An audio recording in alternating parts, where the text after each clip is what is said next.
Hello दोस्तों, आज हम सीखेंगे स्टॉक शीट मैनेज करना। जैसे कि कोई बिजनेस है, उसका स्टॉक शीट मैनेजमेंट करना। तो हम स्टॉक शीट कैसे मेंटेन कर सकते हैं। तो यहाँ पे मैंने कुछ परचेज ले रखा है, ले रखा है और स्टॉक। बिजनेस में कुछ परचेज करते हैं, कुछ सेल करते हैं और स्टॉक। तो यहाँ पे मैं ले लेती हूँ डेट।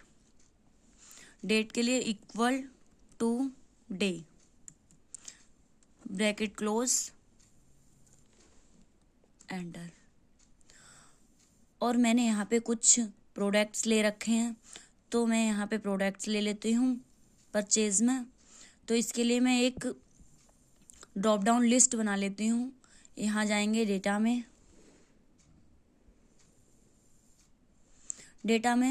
डेटा वैलिडेशन में जाने के बाद यहाँ पे लिस्ट सेलेक्ट कर लेंगे, एनी वैल्यू की जगह लिस्ट। अब ये सोर्स में आके यहाँ पर हम ये जो स्टॉक में जो प्रोडक्ट्स ये दे रखे हैं, इनको सेलेक्ट कर लेंगे, जितने भी प्रोडक्ट्स हैं, और इसको कर देंगे ओके। तो यहाँ पे ये हमारा डेटा वैलिडेशन लग चुका है और इसको हम ड्रैग डाउन करके पूरे में लास्ट तक कर देंगे। तो आप देख सकते हैं कि यहाँ हर जगह पे वैलिडेशन लग गया है। इसके बाद मैं इनको कॉपी करके कंट्रोल सी से यहाँ सेल्स वाले प्रोडक्ट्स में भी पेस्ट कर दूंगी, कंट्रोल वी।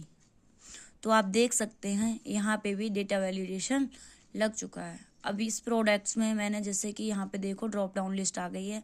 जैसे मैंने यहाँ पे ओप्पो का फ़ोन परचेज़ किया, यहाँ पे मैं क्वांटिटी ले लेती हूँ। मैंने 10 पीसेस परचेज़ किए हैं। यहाँ आ जाते हैं, यहाँ पे मैं ले लेती हूँ ओप्पो या फिर इंटेक्स ले लिया मैंने, ठीक है। यहाँ पे सेल डेट भी डाल सकते हैं, ठीक है। तो मैं यहाँ पे बताती हूँ, स्टॉक में आ जाते हैं। यहाँ पे एक फॉर्मूला लगाएंगे, equal to some if.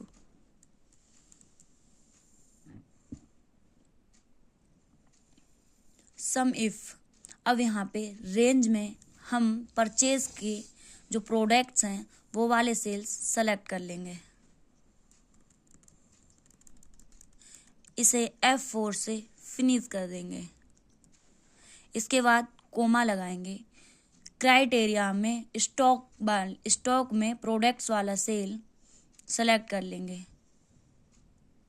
Coma लगाएंगे। इसके बाद सम रेंज में हम यहाँ परचेज में क्वांटिटी वाले ऑल सेल सेलेक्ट कर लेंगे। इसको F4 से फ्रीज कर देंगे। इसके बाद एंटर। तो आप देख सकते हैं यहाँ पे वीवो में परचेज 0 दिखा रहा है, क्योंकि अभी तक हमने वीवो का कोई भी प्रोडक्ट ना तो सेल किया है, नहीं परचेज किया है। और यहाँ पे ऐसे ही सेल में एक फॉर्मूला लगाएंगे, सेम यही फॉर्मूला, सम इफ। इसके बाद टैब बटन दबाएंगे।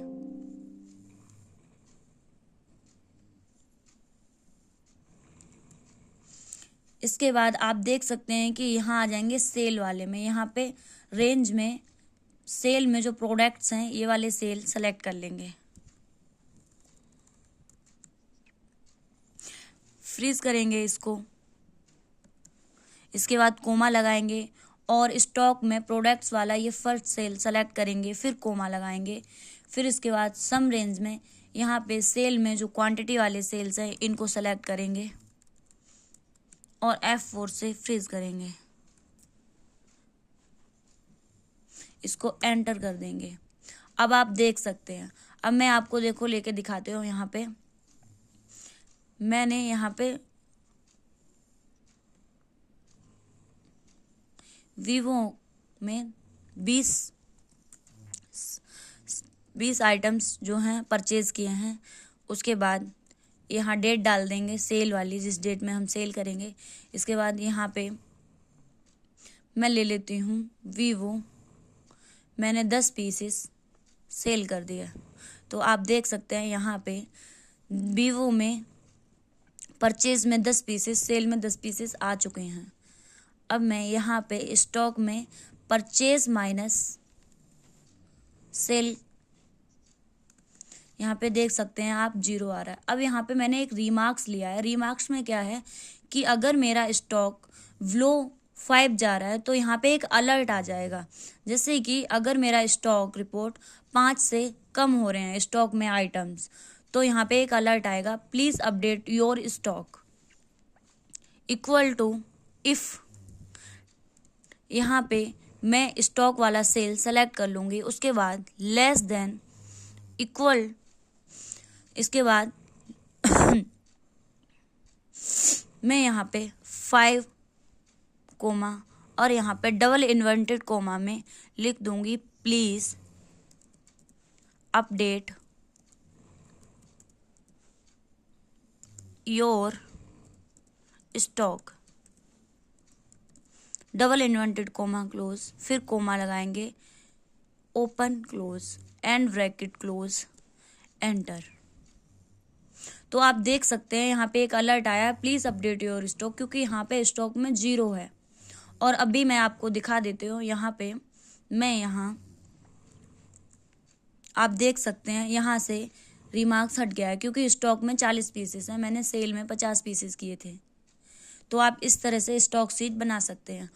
और मैं आपको दिखा सकती हूँ, यहाँ से मैंने ओप्पो में 10 पीसेस परचेज किए हैं। आप समझ सकते हैं यहाँ पे ओप्पो के मैंने 5 पीसेस सेल कर दिए। अब आप इसको यहाँ से पूरे में अप्लाई कर दीजिए।